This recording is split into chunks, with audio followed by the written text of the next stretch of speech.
So yun guys, welcome back sa ating YouTube channel mga katropa.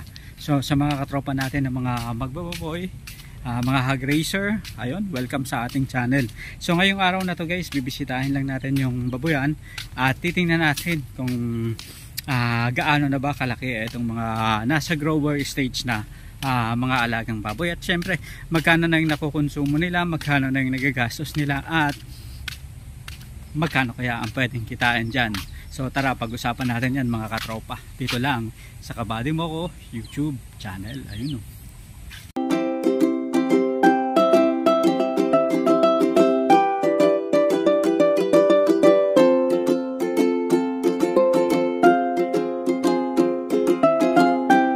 So ito, ayun na yung baboyan. So tara, silipin natin yung mga alagang baboy dito sa farm na to. So eto, matatawag natin isang baboyang walang amoy concept. Ito na guys yung inahing baboy. Ayan, maganda na yung katawan, ano. Naka ilang linggo rin, ilang buwan rin tayong hindi nakabisita. Ayan, busy na. Eto, nakahiwalay na yung isang babaeng baboy. Ayan. So at ito naman guys yung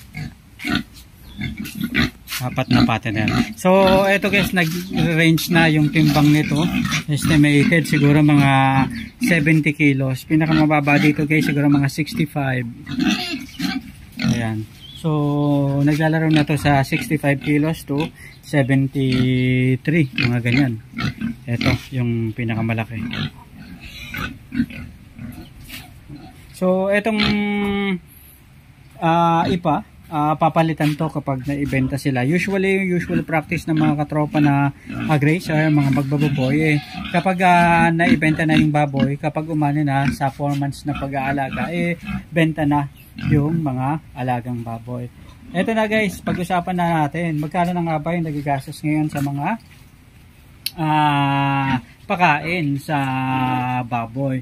So nagtanong tayo dun sa mga katropa natin na nagtatrabaho dyan sa feeds, sa mga agri-vet store, at eto nga, meron tayong mga nakakausap ng mga katropa na sa 2,000 o 2,000 pesos magsusukli na lang ng 20 pesos. Medyo mabigat na guys kapag ganyan yung sistema, di ba? At alam naman natin talagang hindi biro ang mag-alaga ng mga baboy ngayon, lalong-lalo na kung alaga na baboy partner. Dito lang guys sa apat na baboy na to, ipagpalagay na ng isang baboy, gagastos ka ng 8,000 para mapalaki mo ng 100 kilos, diba? So 8 plus 8, 16, 32. Etong apat na partner pa lang yan. So mag-range ka ng between 25,000 to 32,000 para at least mapalaki mo ng medyo maganda-ganda ang timbang itong mga alagang baboy. Kaya importante din naman guys na kapag mayroon kang baboyan, dapat ang mga alaga mong baboy kumpleto sa mga vitamins and vaccine para hindi nagkakasakit. Ang pabago-bagong klima, pabago-bagong panahon, lalo na ngayon global warming, di ba? Minsan uulan, araw, at iba na yung panahon ngayon compared dun sa mga previous years.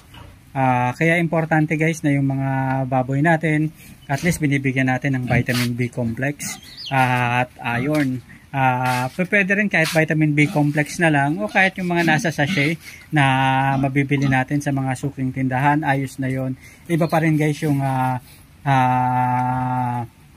meron silang panlaban at alam natin na okay yung kanilang mga kalusugan. May mga katropa tayo na nakakaranas ng ASF, pero hoping tayo na makabawi at makabangon yung mga katropa natin na yun. Malaking puhunan yung medyo sa kanila, at wish na lang natin na sana maging maayos yung kanilang pag-aalaga ng baboy. So Bitmin Pro isa rin sa magagandang mga vitamins na pwede nating ibigay.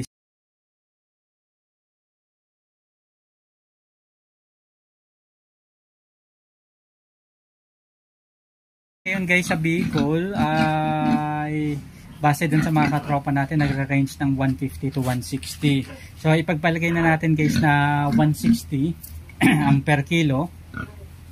Kung 160 per kilo, maibenta mo ang 100 kilos na baboy, 16,000, di ba?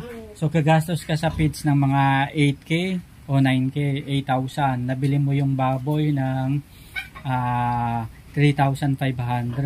So 8, 9, 10, 11.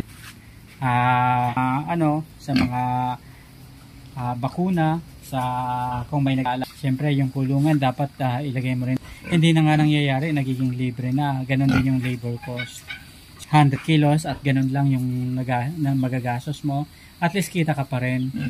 Maganda kumita ng mga 3K. Pero kapag bumagsak pa yan guys ng mga 140, 130, dyan na may kilos, marireach mo lang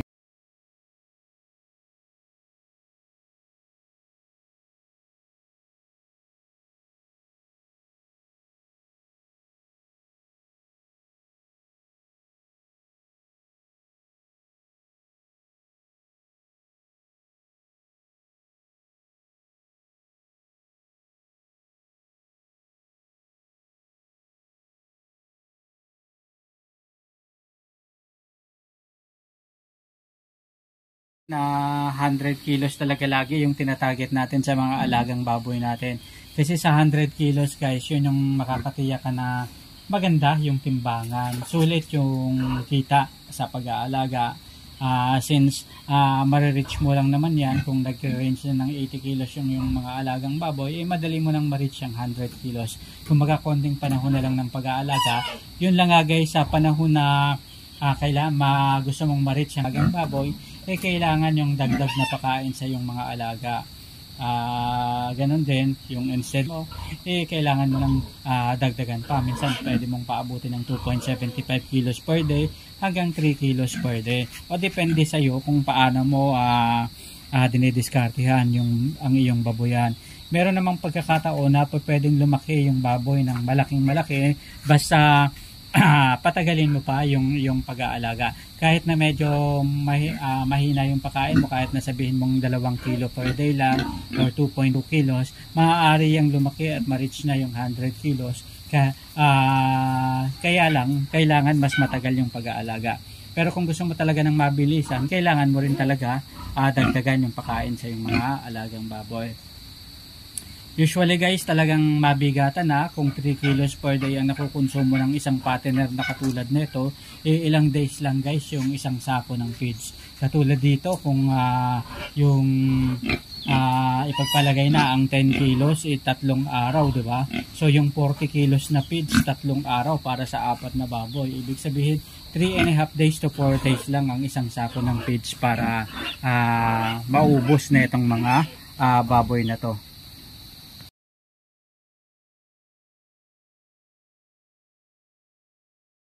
Importante rin nga pala guys na hindi stress yung ating mga alagang baboy, kaya importante meron tayong wallowing pool kasi ito makakatulong sa kanila para at least maging relax ang kanilang pangangatawan at talagang masisiguro natin na hindi sila masyadong naiinitan, lalong lalo na sa panahon na mainit. So ito nga talagang yung isang baboy na yon may sugat yan, may peklat siya, nakita nyo yung kabila. So nangyari yan yung bata pa siya, nung ipinanganak pa lang siya guys, kasi nga naapakan siya ng inahing baboy. Pero vet convex lang yung pang-spray, so okay na, sulit na makaka-recover yung inyong mga alagang baboy. Kapag mayroong nasugatan sa inyong mga alagang baboy, so maaari nyong gamutin at isprehan lang para at least magkilom yung kanilang sugat. Ito talagang tapyas yan dati guys nung bata pa itong alagang baboy, pero nakita nyo naman talagang maliksim, masigla, malakas, malusog at malapit na rin ibenta tong mga to. Konting pagpapalaki na lang, konting kainan na lang nitong mga baboy na to at magiging maganda rin ang kanilang paglaki. At masusulit yung pag-aalaga sa kanila kapag naibenta sila sa tamang presyo at magandang timbang.